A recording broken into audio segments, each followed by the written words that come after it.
Thanks for joining us. Eagle Valley football is gearing up for another game this weekend, and they're coming off of their first win of the season. We talked with head coach Chris Lake to find out what that win last weekend was like for his program and what his team needs to do in order to pick up their second win of the year. So we're down here at Eagle Valley, and it's a new week for the football program. A big win last week over Evergreen, your first of the season. But now we got a new week in front of us. We got Conifer coming right here to the field Friday night. What are your thoughts ahead of this matchup? Just staying focused, keeping the team focused after a big win. It's different than the last 2 weeks before that, so we got to keep the guys humble, keep them working hard, and keep them, getting better this week. Okay, and what's kind of been the main focus in practice this week? You kind of told me just getting better, but can you elaborate a little on that? Yeah, I mean, just getting guys to do their assignments, more consistently, getting them, every time to do what we're telling them to instead of playing a little bit on their own, and just, making sure we're making the plays that we need to.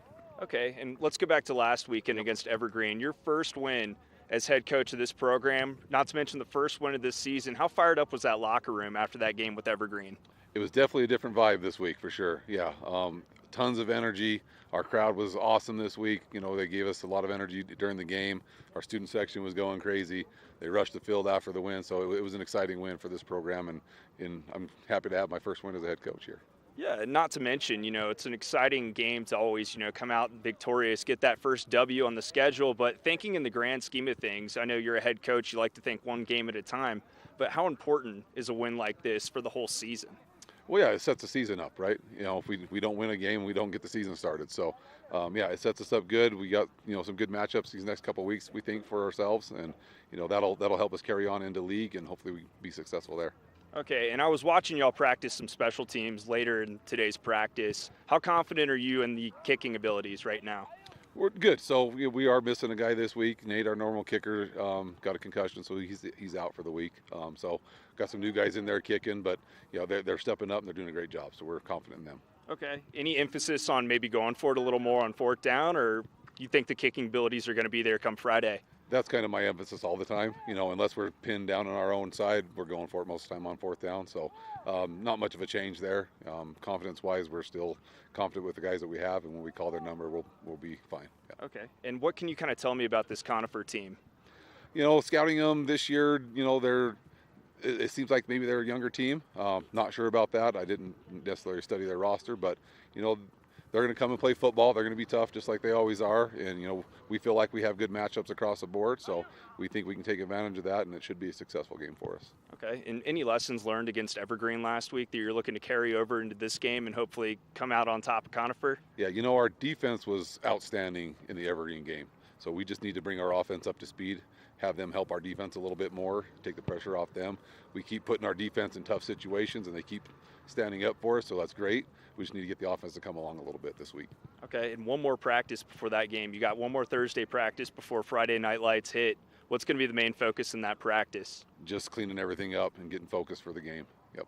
Okay, and last question for me. How important would a win be against Conifer to go back-to-back W's, have, 2-2 on the schedule? Yeah, that's something that hasn't happened here in a few years, so it would be absolutely huge, and we expect that to happen. That is our expectation for this week, and then roll on into Niawot next week. Awesome. Thanks, Coach. Taking a look now at some games around the Valley. As we discussed, Eagle Valley will be on the hunt for their second win of the season, looking to bat 500 on the year, and will play in a matchup with Conifer Friday at 4 p.m. Vail Christian, they've got a home game, their third of the season, not at home, but game of the year, against McClave after falling to Lyons County last weekend in a tough matchup. And Glenwood Springs playing neighboring Basalt. They'll match up Friday as well. So for the first time since 2019, Battle Mountain High Volleyball picked up their first win over rival school Eagle Valley. We're going to reflect on that night and what it was like to win that game for senior Dulce Arona. And joining me now is the senior Dulce Arona. Final thoughts on tonight's matchup. You guys got the win over Eagle Valley for the first time since 2019. You've never seen this happen before in your career as a Husky. What are your thoughts right now? I just feel like very proud of our team and how we stuck together. We really just pulled out the 2-set win after losing those first two. And I'm really proud of us just in general of how we stuck together as a team. And you guys go down 0-2. You guys are in the hole down 2 sets. Then you come back, put up 2 quick sets, and then you win the third. What does that kind of say about the resilience of this squad? You know, not about to give up at any point during this game, although times may be looking bad at certain points in the matchup. Yeah, our team, I feel, is very disciplined, and they really wanted to win this game, not only just because it was Eagle Valley, but for Lauren as well. And it was just a huge honor for us to like keep playing, and we just wanted to win so bad. Okay. And what's next for you guys? You guys got this big game against Palisade tomorrow. What do you guys need to be focusing on ahead of this matchup? You know, you don't have a lot of turnaround time to stop and think. You know, it's going to be a couple hours of celebration, then it's back to that grind. What do you guys need to be focusing on in this next matchup? I think we need to come in with the same energy we had for this match into Palisade. Palisade is a very challenging game for us, and I feel that if we come in with the same energy, same want to win, we will definitely give them a challenge for the game and hopefully win. And Palisade's no Eagle Valley in terms of rivalry to y'all, but there's still somewhat of a rival school for y'all. How big and important or just magical would it be if you guys stepped on the court and caught another win against a rival school back to back? It'd be very big for us. I just feel like as a team, like it would mean so much to us just because we haven't been doing very well the past few years. So winning Eagle Valley and then Palisade would be just a huge win overall for us. Okay, and what needs to happen going into that matchup with Palisade in order to walk out the doors of that gym with a W on your schedule? We need to just really all stick together, stick with the same discipline, and keep the same grit of just wanting to win and pushing points. Yeah, and tonight, you know, could be a good example of what you may want to accomplish on the court in terms of playing that next game. What are some takeaways you had from tonight that you may want to exemplify in your next matchup tomorrow with Palisade? Yeah, so I just want to keep like reiterating the fact that we just stuck with the game. Even losing, being down 2 sets, we kept playing our hardest and we played our best, and that's how we won. Is there anything you told your girls as a senior, you know, any words of wisdom you kind of passed on when you guys were in the hole down 2 sets to keep them fired up and keep them in this game? Well, really, we just all talked about how much we wanted to win this game and how much it would mean to us. And just because we had lost those first 2 sets didn't mean we were going to lose the game. We still had the grit. We still had the determination to want to win. Okay, any final thoughts you want to add? Big night for y'all. I'm very proud of our team right now.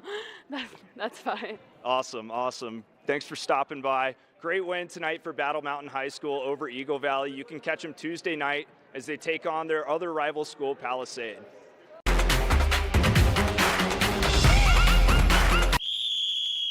Nap Harvest, your local marketplace for fresh, locally produced products. Our indoor farmers market is open 7 days a week, featuring locally grown organic produce, prepared meals, honey from our Nap Nectar hive, furniture, cutting boards, and much more. We source and sell locally grown and produced products from the Vail and Roaring Fork Valleys. Visit us at our new location in Eagle Ranch, 717 Sylvan Lake Road, next door to Color Coffee Roasters. All right, let's take a look at that weather for your Friday, then we'll jump ahead and look at the weekend. For today, 62 for a high temperature on Friday, 40% chance of moisture coming your way. We'll see clouds early, then maybe some moisture more towards the afternoon hours. Here's a look at that I-70 drive, 67 and rainy down in Denver. And then all around Eagle County, we have moisture from Vail through Avon to Eagle. But then things are going to clear up and get nicer as we look into the weekend. Sunshine coming your way. And that's a look at your forecast for Friday.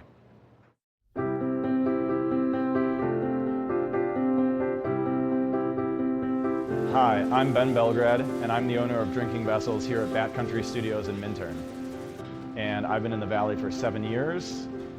I moved to the Valley because a friend helped me to get my vision off the ground, building my glass studio here, and being so close to snowboarding.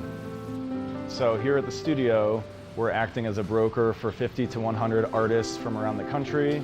We also offer glassblowing classes, and we bring many artists from around the country here to be able to work and create art collaboratively and be so close to skiing and all the activities we have here in the Valley. Here at Drinking Vessels, we specialize in handmade glass drinkware from artists around the country and around the world. Some of these are produced as more of an item you could get in sets and kind of get different color options as time goes on. And some of these are completely one of a kind and really high-end art that's unlike anything people have seen before. While I'm an artist myself here at the studio, I'm representing between 50 and 100 other artists from around the country. And most of these artists are able to spend most of their time working on their art while we help handle their marketing and their sales and the distribution and representation, allowing them more time to focus on their art. That's really my privilege in running this business, is creating that support and providing that platform for this big group of artists that are part of a movement that's very important to me.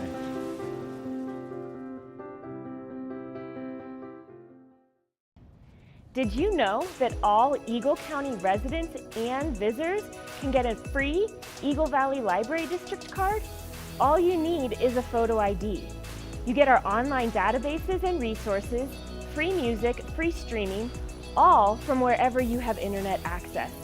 Free audiobooks and e-audiobooks straight to your phone.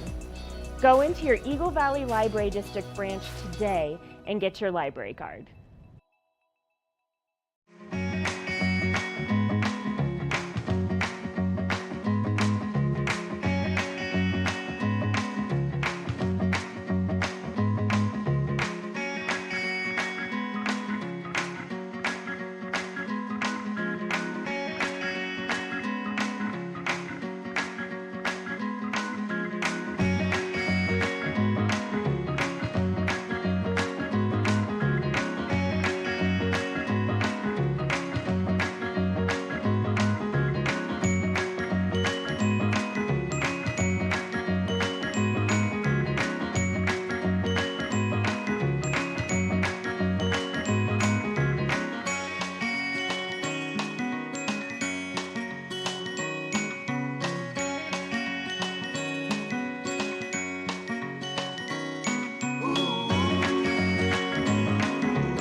Now we'll hit the soccer field where Vail Mountain School was looking to pick up their 5th win of the season against longtime rival ski town ASPEN.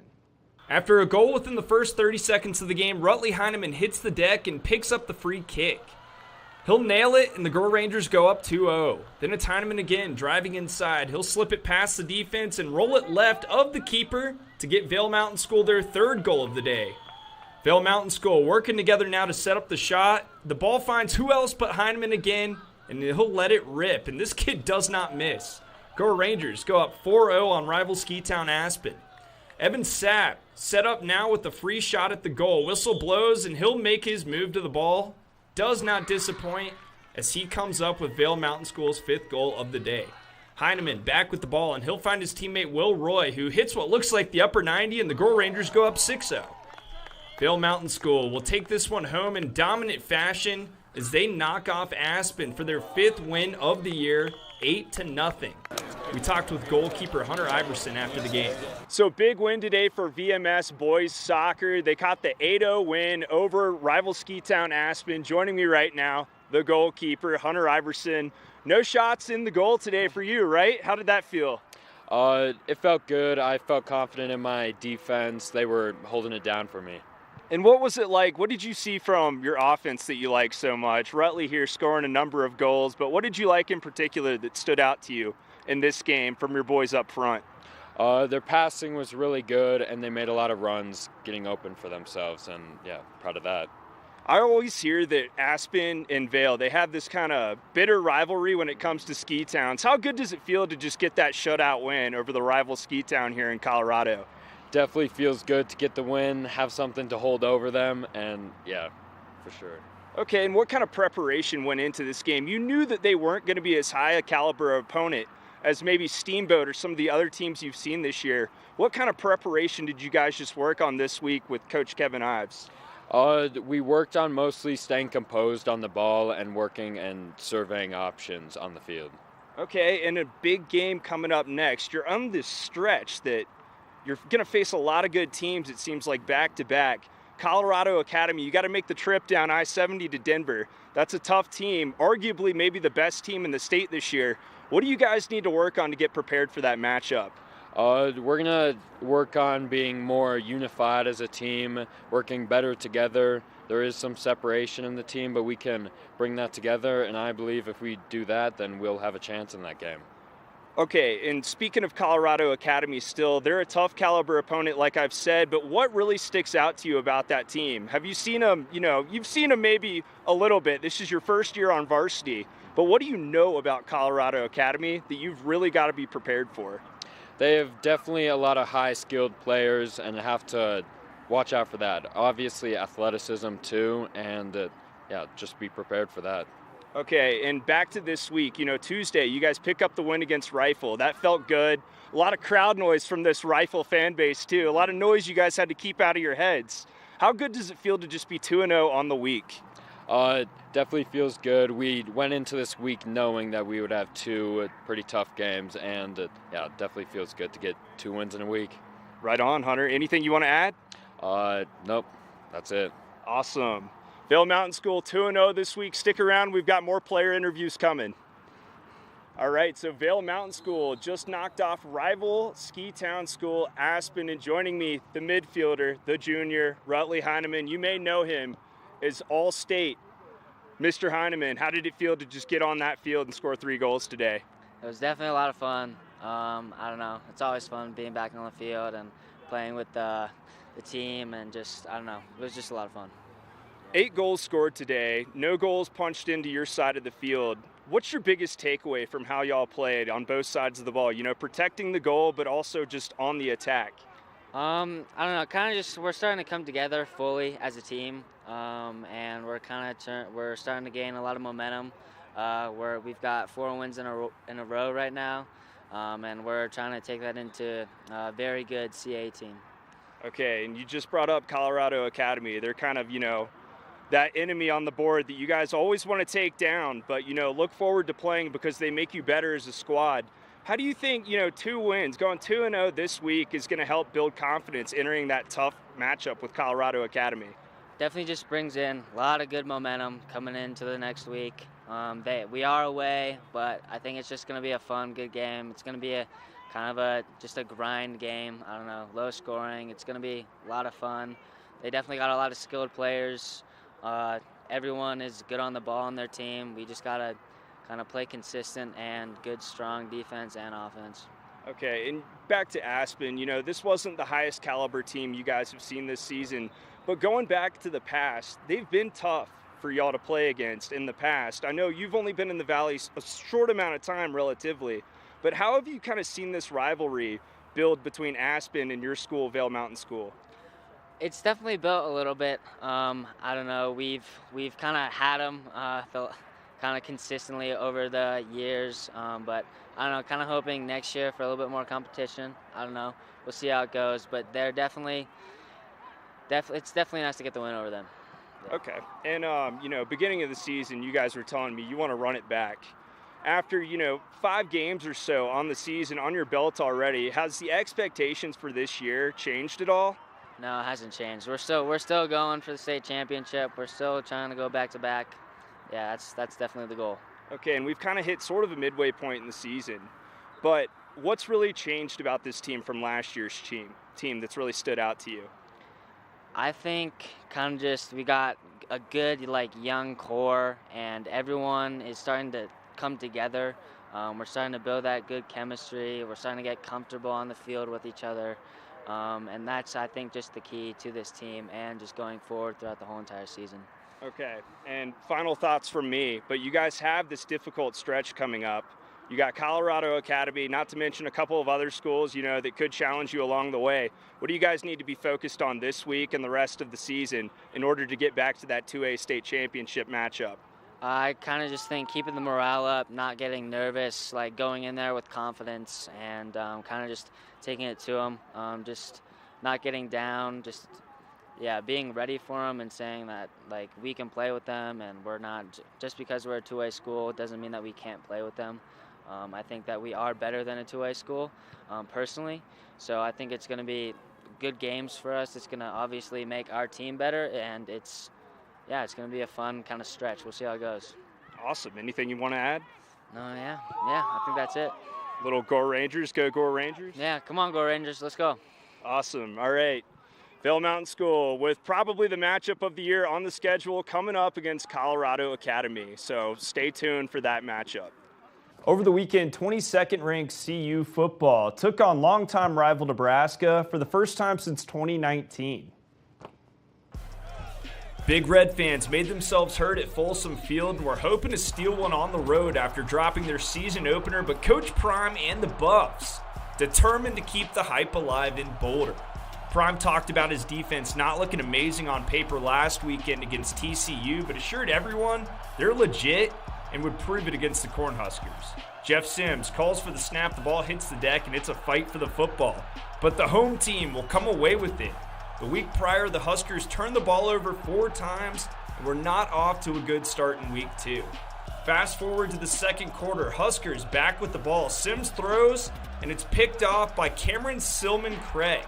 Buffs take over deep in Nebraska territory, and it doesn't take long to make the magic happen on offense. Shedeur Sanders, eyeing his man Tarvarish Dawson the entire time, will let it fly, and the catch is made for 6. Buffs go up on Nebraska 10-0, and they'll stay cooking in the second half, but not before Nebraska makes things interesting with a 57-yard run to the crib from quarterback Jeff Sims. Huskers make it a 6-point game and look to be back in it, but CU will fix that narrative. Sanders, looking downfield, fits it through a tight window to Xavier Weaver for the second CU touchdown of the day. Colorado starting to feel comfortable. Moving on to the fourth quarter, the Buffs will put that nail in the coffin with an 8-yard touchdown run from Dawson. Not a lot of fight from Nebraska in this one, but Shedeur Sanders said this matchup became personal as soon as the Huskers stepped on the field. We go out there, warm up. You got the head coach for the other team trying to stand in the middle of the Buff. Like, it's okay if like a couple players do it, it's fine, you know. Like, just enjoy the scenery. But when you got the whole team trying to disrespect it, then I'm not going for that at all. So I went in there and disrupted it. The coach said a lot of things about my pops, about the program, but now that he want to act nice, I don't respect that, because you hating on another man, you shouldn't do that. So it was just, all respect was gone for them and their program. So some strong words there from Sanders regarding his feelings towards the Huskers, stepping on that Buffs logo at center field, but his squad can take a deep breath and relax as they more than handled Nebraska. With the win over Nebraska, Colorado moves up a couple spots in the most recent AP poll and now sit at number 18 in the country. They remain the only team in the Centennial State to be ranked inside the top 25. Looking to next week, week 3, for the Buffs, there's a lot to be excited about as they play in-state rival CSU. For the first time since 2019, that Rocky Mountain Showdown will be played again in Colorado. The Buffs will not only host the Rams, but they'll also host College Game Day for the first time since 1996 as the popular ESPN show makes its way to Boulder from Tuscaloosa. Now, the Buffs weren't the only football team in the Centennial State with an outstanding performance. D2 school Colorado Mesa University took on FCS opponent San Diego in the Golden State.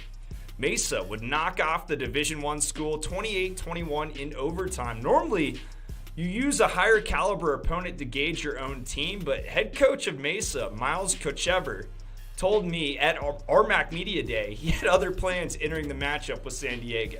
What makes it a successful game, walking out of San Diego and taking the bus back to Grand Junction after finishing that game? A win. No, and good question, but you know we're playing them all to win. But you know we want to go down there and we got to grow as a team. It's a preseason game, so that doesn't count on our record for the RMAC. and we want to control the RMAT. So we need to be able to get better, and we got to make sure that we continue to grow as a team throughout that game. Coach Kirchever and the Mavericks would go on to beat San Diego, picking up their first win against an FCS opponent since 2001. So that's a big deal for the RMAC conference school. And taking a look now at the Division II AFCA coaches poll, CSU, Pueblo, and Western Colorado have jumped into the conversation as they join the top 25. Mines continuing to sit comfortably at number 2, but Mesa staying out altogether as they fell in week 1 at home to Texas A&M Kingsville, but will start RMAC conference play this week, so they'll be a team to keep your eye on after the huge upset in San Diego last weekend. Finally, the Denver Broncos took the field for the first time this season at Mile High Stadium, and unfortunately we saw a lot of similarities from last season. Broncos didn't put on much of a show as they practically mirrored the Raiders' stats here, ultimately falling to Las Vegas 16-17 and a mediocre, as I would say, season opener. So the Broncos will try their luck again this weekend. It's week 2 now as the Washington Commanders, who are 1-0 on the season, will come to Mile High Stadium, and that game is slated for a 2:25 p.m. kickoff. Make sure to continue coming back to us for all the latest sports coverage around the Valley and beyond. We'll see you next time.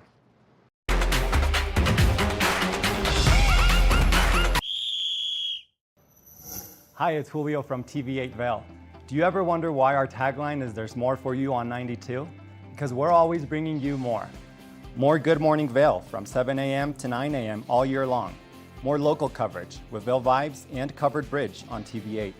More opportunities to participate with new roundtable panels on mountain perspectives and our new Spanish programming block coming this fall. Find us on Comcast Xfinity Channel 92, on YouTube, or our website at tv8vail.com. Do you have an interesting hobby or skill you'd like to share for Vail Valley? We want to hear from you. We're looking for people to share their musical, artistic, culinary, woodworking, athletic, or technical talents on Good Morning Vail. If you'd like to share your talents with the community, email Danielle at tv8vail.com. Join the community conversation. There's more for you on 92.